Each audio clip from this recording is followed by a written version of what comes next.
রাজধানীর মতিঝিলের শাপলা চত্বরে হেফাজতে ইসলামের মহাসমাবেশে হামলার ঘটনায় দায়ের করা মানবতা বিরোধী অপরাধের মামলায় সাংবাদিক ফারজানা রূপা, মোজাম্মেল বাবু এবং সাবেক মন্ত্রী ডাক্তার দীপু মনিকে আগামী 14 মে আন্তর্জাতিক অপরাধ ট্রাইব্যুনালে হাজির করার নির্দেশ দেওয়া হয়েছে।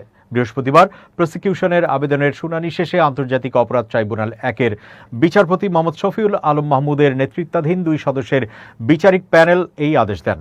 প্যানেলের অপর সদস্য ছিলেন বিচারক মোহাম্মদ মহিতুল হক এনাম চৌধুরী। এদিন ট্রাইব্যুনালে রাষ্ট্রপক্ষের আবেদনে তাদের বিরুদ্ধে প্রোডাকশন ওয়ারেন্ট ইস্যুর আবেদন করা হয়। শুনানিতে প্রসিকিউশনের পক্ষে বক্তব্য দেন প্রসিকিউটর গাজী MH তামিম।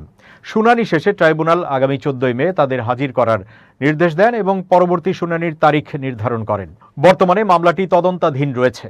আগামী 7 জুন তদন্ত প্রতিবেদন দাখিলের জন্য দিন ধার্য রয়েছে। এই মামলায় এখন পর্যন্ত 6 জন আসামি গ্রেফতার হয়ে কারাগারে রয়েছেন। তারা হলেন সাবেক স্বরাষ্ট্র প্রতিমন্ত্রী শামসুল হক টুকু, মেজর জেনারেল অবসরপ্রাপ্ত জিয়াউল আহসান, পুলিশের সাবেক মহাপরিদর্শক AKM শহীদুল হক, পুলিশের সাবেক DIG মোল্লা নজরুল ইসলাম, 71-এর ঘাতক দালাল নির্মূল কমিটির উপদেষ্টা মণ্ডলীর সভাপতি শাহরিয়ার কবির এবং সাবেক DIG আব্দুল জলিল মণ্ডল। 2013 সালের 5 মে শাপলা চত্বরে সংঘটিত ওই ঘটনার বিষয়ে হেফাজতে ইসলামের পক্ষ থেকে ট্রাইব্যুনালের চিফ প্রসিকিউটরের কাছে অভিযোগ দাখিল করা হয়। অভিযোগে মোট 21 জনকে অভিযুক্ত করা হয়েছে।